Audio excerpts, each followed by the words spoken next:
friends were like, laughing and joking and stuff. Yeah. And he made a weapon, like I think out of a piece of paper or something. Yeah. It was like pew, pew, pew to his friends. Okay. Yeah. He got suspended for 2 weeks. He was 7. This is where I get frustrated. Don't even open that can of worms. Like horrifying. Horrifying. Not allowed to cry or have emotions in your house.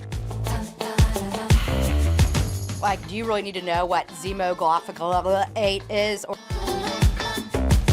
Oh, Jessica. everyone has a favorite. Everyone does. Okay. Kids aren't small adults, so I have a couple of things to say about this. So, like, kids aren't small adults as it relates to intention, like what their behavior means, what they say, and whatever.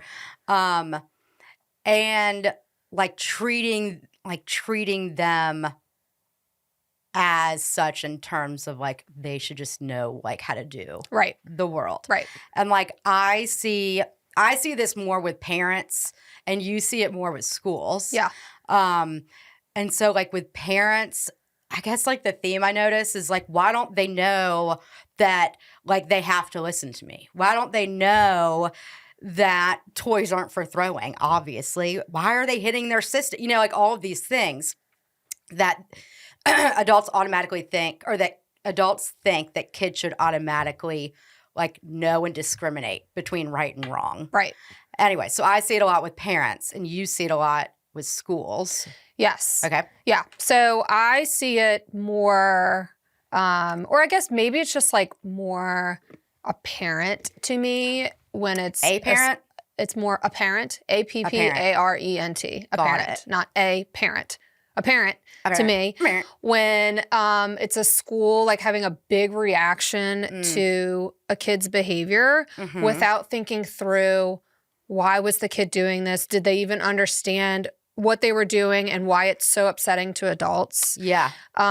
So, and this was like part of what made me want to do the podcast was like all these kids that I was seeing being suspended and expelled for things that were freaking ridiculous in my mind. Yeah. Because it was things that like clearly the kid didn't understand why this was like such a big deal. Yeah. Yeah.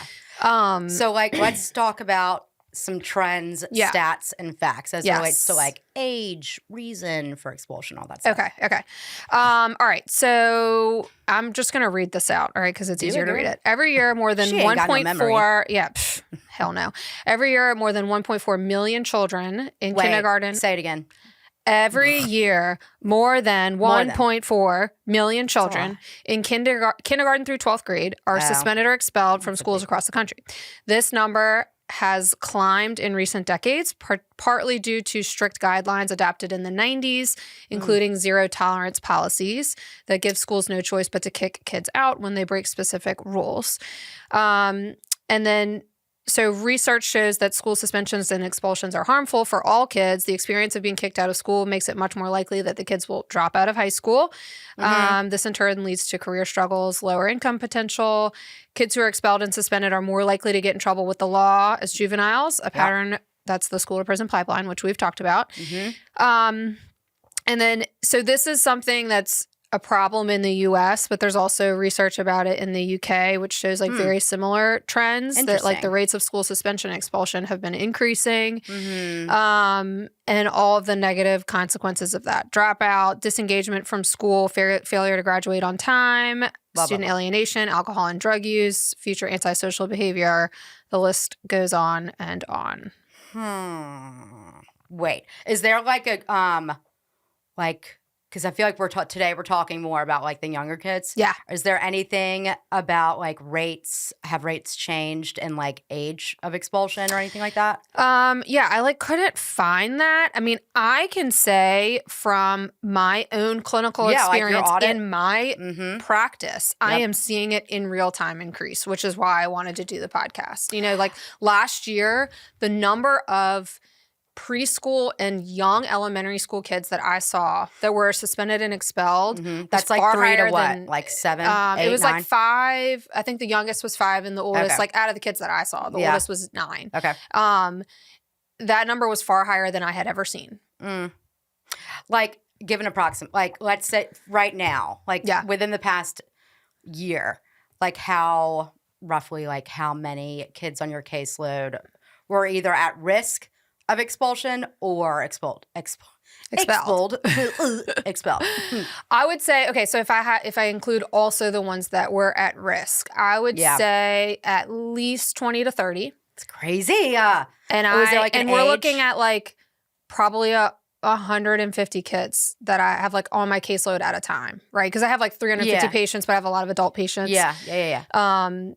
So I'm going to estimate maybe like 150 kids out of that. Okay? And like age, is it all? I have been seeing it. I mean, I've always seen it in high school students. Like that doesn't offend me as much because those kids are getting into more serious shit, you know? Yeah. When it's like a preschool, elementary school age, like that really makes me pause. Yeah. Have you seen an increase in that age group? Yes. That's the group that I saw the increase that made me want to do the podcast. Yeah. It wasn't like the high school students. Yeah. You know? Yeah. What about gender? Like themes? Every single one's a boy. Every single one. Every single one is a boy. Yeah, because they're just more impulsive. Yeah. And they're dumb. Just kidding. JK. You're a fucking idiot. Anyway, all right. So kids aren't small adults. What, like, from a school perspective, misconceptions of like kids and as it relates to like what they expect? Yeah. I think there's a lot of expectations that kids know how to be politically correct. Okay. And I'm not just talking about with like racism like Trump and things Biden. like that. No, I'm talking about like there's this expectation that kids are supposed to understand that talking about guns in school is bad, right? It's kind of like expecting a kid to know that you can't say bomb in an airport. Like kids don't know that. I mean, I had to explain that to my kids over Christmas break because one of them said, Thanksgiving. One of them said something bomb, and I was like, "Whoa, you can't say that in an airport." And he was like, "What are you talking about?" You know? Oh my God! Wait. Okay, this reminds me. So I had a group of kids. I had a little group, and God, there were like 3 or 4 boys in it, and at least two of which, were diagnosed with autism. All looked very different. And there's one he's like my fave. He just like loves the shock factor, you know, like he likes to like ruffle some feathers. And this like day, grandparents dropped off or brought one of the group members. And apparently one of this kid that I love was like talking about making bombs and like whatever, just to like see if people be like, like gasp. And the next week, the other kid was not going to return. Like they emailed me and said they're not going to return. And I couldn't figure it out. I was like, it's so weird. And then the dad of the other kid was like, oh, God, that grandmother probably like thought like we were crazy because he was talking about like bombs and guns all the time. And I was like, now I understand. Yeah. That's why. Like that other one didn't return, probably. But there's 2 problems. One is that like the adults expect that the kids just inherently know from birth that like, oh, I can't talk about guns in a school, or I can't talk about bombs in an airport, or like if I'm like I can't say like I want to die, right, or I'm going to kill you, yeah, right, yeah, which are things that kids say when they're angry. They say that right all the time, and it almost never means that they're actually going to kill someone. Yeah. Right? Okay, so that's the problem one, is that we expect kids are supposed to know these things. The other problem is that we expect that kids know like why we're afraid of that word. Right? Wait, what do you mean? Like we expect that kids know like, oh, we're afraid of kids talking about guns in school because school shootings are so prevalent. Oh, right. Right? Right. You know, we're like, kids, I didn't like even an 8-year-old doesn't know that. You just said it to me and I'm like an ancient person. I was like, what? What do you mean? You know, like an 8-year-old does not understand that adults are afraid of school shootings. And so they're afraid that if a kid talks about guns in school, then they're going to shoot up the school. An 8-year-old does not know that. I mean, I can barely pay attention to that full sentence. It was a long sentence. It was a very long compound sentence. I'll admit that. But like that's exactly right. Like an 8-year-old's like zoning out at word 3. For anything that's said. What's for lunch? Well, water, juice, milk, chicken, bye. He's already thinking about like recess. So like, why do you think he even knows like what like the concept of like I want to die means? Right. As it relates to themselves personally and like the world around them.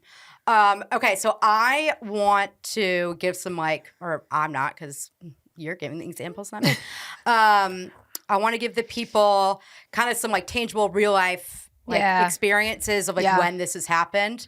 And like potentially like ways you can like as a parent advocate for your kid, push back, ask questions to, give your kid the benefit of the doubt and like hold people accountable. So go first. Okay. And I'm going to change some details of the story so I'm not, revealing the identity of these children. These terrorists. These terrorist children. Psychopath. Shooting everybody up. Okay. So these are 3 boys. All right. The first one, 8-year-old boy. He was in 2nd grade at the time. Okay. Are we in a co-ed?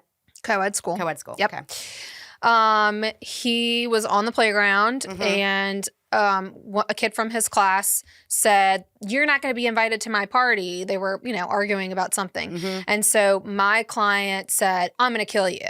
Right. Okay. Because he was angry and he was just lashing out. Right. No adult ever talked to the kid after that. They sent him home. He was required to stay home from the rest of the week. Supposedly he was Jesus. He was supposed to get quote unquote medical clearance from a mental health professional. Okay. Is that even the correct term? Medical clearance? Yes. Oh. They said they want a medical clearance letter. Like why is it or not mental health clearance, whatever. I don't know. They might say mental health, whatever. They want clearance from a mental health professional, which, we can talk about. Remind me to talk about that too. Okay, so they see me. They still don't let him come back to school. By the end of the week, the parents find out he's expelled. Wait, do you how did, I'm trying to think if you can, was this Monday? Do you I think it was a Tuesday. It was pretty early in the week that the incident happened. And then by the end of the week, Friday, he was expelled. Did he go to school and they were like, you can't? They said he couldn't come back to school that whole week. Okay. This was, I want to say fall semester of the year. So it was early in the school year. Okay. Yeah. The kid came to see me the same day that the incident happened. Yeah. All right. I was the first adult that asked him what happened. What did you mean by that? Okay. He explained the whole thing to me. He had no idea. He could barely even remember what he said. I'm sure. Yeah. Because they don't remember. Because he's freaking 8. And he's having a fight with his bro on the playground. Yeah. Okay. The other kid was probably a punk anyway. He had no idea why this was such a problem. Okay. Yeah. We come to find out months later, he has autism. But also, if he fucking didn't, who gives a shit? I know. Anyways, I know. You're right. Yes. But that, the whole point is adults stop reading adult interpretations of kids' behaviors. Right. What is the actual real risk of this child, this 8-year-old child, killing that other child? And what is the real risk there? Correct. So I'm gonna plug this book. It's called A Therapist's Guide to Child Development, The Extraordinarily Normal Years by D.C. Ray. It's really good. It has every single year mapped out with emotional development, social development, cognitive development, worldview, ego development, language, all of that stuff. So it's a good reference. So this kid's 8, right? Yeah. Was 8, whatever. So what's really important at this age is peer groups, being accepted, unwritten rules, not being a rat, ratting out, wanting to be cool. And then having emotional reactions that others don't expect, saying, "I'm going to kill you." Yep. Having, I guess, a more simplistic way to say that is having a big reaction or a kind of left field, words that are left field to the situation. Yep. Killing doesn't have to do with the party. It's not we're talking about murder. Right. You know what I mean? Right. And so, but that's all exactly what they should be doing. Yeah. That's what they should be doing. They should be navigating peer relationships. What should have happened is, however the person even knew that, I guess did the kid go tell on him or? I think so. I think the kid told on him. What a fucking punk, that kid. Yeah. So the teacher, counselor, whatever, that's a great teachable moment. It's hi, things helpful, unhelpful. Also, kid A why'd you like randomly say you're not invited to my fucking birthday? Exactly. You bitch. So like and then you have to look at like what is the lesson that the kid who's getting expelled, what is the lesson he's being taught? He's being taught it's okay to exclude, but it's not okay to be upset about it. Yep. And it's okay that someone can like say something with intent to be mean. Like that was intentional and purposeful. Like that was on an impulsive, you're not invited to my birthday. Right. Like, that's not like, I'm going to kill you. That's more impulsive. Yes. Than I'm not, like that kid was like baiting. That's a dig. Yeah.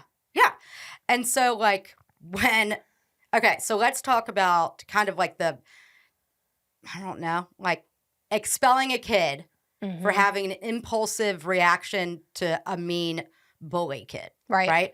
So you're expelling the kid. What are the like damages that can do? Yeah. I mean, this is the part that I think schools don't realize because they expel a kid and then they don't ever hear from them again. Yeah. Right? Yeah. It's just cutting off that relationship. I continue seeing that kid and that family. Yeah. And it fucking destroys families. Yeah. Like, can you imagine 2 working parents and you have a kid who's expelled midway through the year? Yeah. And then what like you also don't know as a parent until you find out, like everything that happens at that school, the new school that you're applying to, they all fucking talk. Yep. It's a little cult. Yep. And they're just like, I don't know. Yep. Like, yes. So, so then it's like, good luck at getting your kid into any other school in the city, right? And not to mention, there's probably no spots available at other schools anyway. Yeah. So, okay. What else does it teach the kid to get expelled for an impulsive reaction? It's basically like you're not allowed to make mistakes. Correct. Right? Yep. Even though you're 8, you are not allowed to make mistakes. Okay? You're not allowed to learn. Yep. You're not allowed to learn. It teaches them like this part I really don't like, okay? Okay. That like words used like in a time of an emotion and reaction actually make other people unsafe. What do you mean? I mean, okay, like, I mean, yeah, they can, but like for an 8-year-old, maybe an adult. Yeah. But like that unsafe, can we like comb that out? Like, what do you mean? Like, if I say, I'm going to bomb this school, like, those are unsafe words. They are unsafe words, but is it so unsafe that they're beyond the point of redemption? No. Right? Right. Yeah. Right. So that goes back to, like, the mistake thing. Yes. Yes. The missed learning opportunity. Yeah. There's no opportunity to learn. No opportunity to learn. Like social skills and academics. Yeah, so then this kid's out of school, right? So now, and he's in a grade where like he really is going to fall behind if he's missing school, right? This is like some pivotal years, second grade. Yeah. Big transition to third. Those parents both work full time. They can't like teach him at home. So they're losing money. So they're not getting that tuition back, right? No, that's another losing money through their jobs. I think one of the parents had to take like FMLA. Yeah, yeah. I mean, it's so many implications, and it's one thing if it's a really egregious behavior, a kid bringing a gun to school. Okay, well, yes, there's no question. Or like physical violence, like like repeated. Right. Like if a kid repeats a threat, like a specific threat, over and over and over and over again. Right. Okay, but like a 1-off, 2-off, like teachable moment. But also it's just like you should investigate. Right. Like what's going on here? You should ask questions. You should sit down with those kids, ask questions. Yep. You should maybe create a opportunity for the kids to mediate with each other and like learn how to loop. Yeah. Or what does Becky say? She says, repair. Yeah, because then you also have to think like, what was the lesson given to the other kid? Oh, I can bully and I don't get in trouble. I don't get in trouble. I can provoke whoever I want and I'm going to get them in trouble. Kill, gun, bomb, whatever. But it's all good. Say bitch, shit. Or just like mean shit. Like you're not invited to my party. Yeah, like you're ugly. I don't like you. Yeah. You smell. Yeah. Okay, let's do one more example. Okay. Wait, that was a male. That was a male. These are all males. Oh, they're all males. Yeah. Oh, yeah. You told me that. Yeah. Okay. So this is kind of a similar one. This little boy was in class and like he and his friends were like, laughing and joking and stuff. Yeah. And he made a weapon, like I think out of a piece of paper or something. Yeah. It was like pew, pew, pew to his friends. Okay. He got suspended for 2 weeks. He was 7. I mean, 7. Monroe, she young, but like anything she picks up, a pool noodle, like anything, she says that. She goes, pew, pew, pew, pew, pew, pew, pew. Yeah. I'm like, I'm not for shooting. Like, but I'm not going to like throw so much attention to it either, because then it's like, oh, I get so much attention for it. I'm going to keep doing it. He got suspended for 2 weeks. Like, do y'all not remember? Like, did y'all not play like cops and robbers? Exactly. Like, what? Yeah. What did this, like, what was the reason? Like, he's a threat to school? Exactly. Okay, and then this is another part of it, is where I want someone to show me the research, okay, that if a 7-year-old is playing cops and robbers, he is going to become a school shooter one day. I want to see that research. Like, please show me the paper. Yeah. Okay? Or if a 7-year-old says, I'm going to kill you when they're angry at their friend on the playground, that he's going to become the Columbine shooter. Yeah. I mean, they all are white males, but... JK. Well, no, because it's true. But yeah, no, like cops and robbers, like good guy versus bad guy. Like literally in play therapy, that's a theme. Like in play therapy, there are different themes you look out for. It's like power control, relationship, nurturing, like creativity, good versus evil. And like it's a theme because it's appropriate to kind of like comb through. So like if I have a kid who's in every session, it's like I'm in handcuffs and they're like the police and I'm the bad guy, then that tells me probably that either they're getting in trouble a lot at school or I don't know, they're getting shamed, whatever. But that's a developmentally appropriate way to play out their life. Yeah. And what's going on. Okay. Let's talk about like what can we do? What can parents do? What can schools do? To like close this gap of expulsions. Yeah. I mean, parents, I think you have to know that you are the last, I don't want to say the last. You're the person, like when everyone else has given up on your kid, you're the last one to advocate for them. That's unfortunate. But it's true. Yeah. That, like, you have to advocate like hell for your kid and fight for your kid. Yeah. Okay. Ways to do that. When school calls little Johnny, whatever. Oh, okay. Where's the written data? Like, is there an incident report? What do I need to sign? What time of day? Where were the adults? What were they playing? What words did they use? How did you handle the situation? Did you intervene? That sounds like a teachable moment. Like what? Yep. All of that's every single question you can think of, ask it. Advocate for your kid. Okay, keep going. So I think that's what parents have to do. They have to ask a ton of questions. They have to advocate for their kid. They have to educate themselves and like put it back on the school that like the job of a school is to educate children. Yeah. Not just academically, but also social emotional learning, right? Everything's practice. What do you think homework is? Correct. Yeah. So like kids don't go into school knowing how to handle conflict. They don't go into school knowing what is PC and what's not PC. Like that's the school's job and the parents too. But like while they're at school, it's the school's job to teach them that. Okay. Yeah. So like you need to take these opportunities and make it a teachable moment. Yeah. Right. And schools, oh my God, did you hear that little croak? No. Oh, just me. Schools, all schools need to have, I would say, twice a year, professional development from a mental health professional who works with kids about like just child development. Yeah. And even more specifically, it should be like groups that work with certain ages should be getting professional development on those certain age groups. Like as a parent, again, I love this book. A website that's great for like milestones, and then it also adjusts for prematurity, so that's great. It's called Pathways. It's just pathways.org. Has a lot of stuff on it. But another thing that we didn't say that I want to say that we talked about yesterday is that, especially with like the school shootings and stuff, adults are transferring their own anxieties onto kids. Yep. And like it's those assumptions based on like adult, like too much like media cover, all of that stuff that adults see. And so then you kind of like bring up this developmentally inappropriate idea to a 7-year-old, 8-year-old. Like, they don't know what a school shooting is. Right. And also, they shouldn't, actually, no, they shouldn't fucking know. They should not know. You do not need to be talking about that shit in front of your kid. No. No, I can't. Never mind. There was a school, You gonna get yourself into we gotta cut this hot water.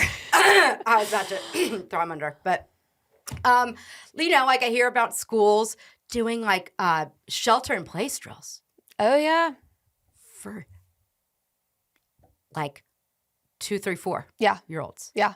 Like, what does that mean? Like, so now you're introducing topics and ideas that, like, we're never there, and their imaginations are fucking wild. So imagine what they're going to attach that to. And like, if there is an exceptionality like autism, and like we already have like little kind of paranoia or like whatever, like now you just involved a whole nother thing. Yeah, it's fucking crazy. So yeah, it's like the adults are making this connection between a 17-year-old who shoots up a school and a 7-year-old who's saying I'm going to kill you when they're angry. When in reality, there's probably no connection there. Right? No. Like there's no research that says that those kids in lower school and preschool who say things when they're angry are going to become school shooters, first of all. Correct.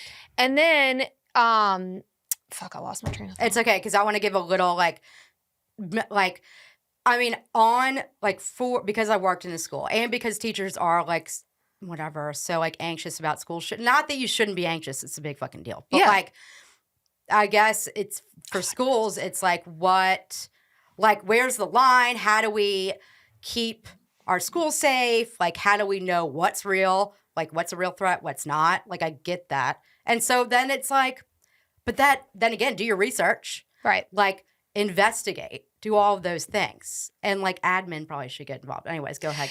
So, the other part is like, okay, if you're really worried about a kid becoming a school shooter, right? Mm-hmm. Or like super violent when they're older, the one way to really propel that forward is by suspending them or expelling them. Yeah. Period. Yeah. The only thing you're doing is you're increasing their risk of becoming that. Yeah. So it makes no sense. It makes no sense. What's that called? Like not a double-edged sword. I can't think of the metaphor. Like you're sealing their fate? Like that kind of thing? No. But that's very eloquent in the way you said that. Anyway, so yeah, takeaways, pathways.org for parents.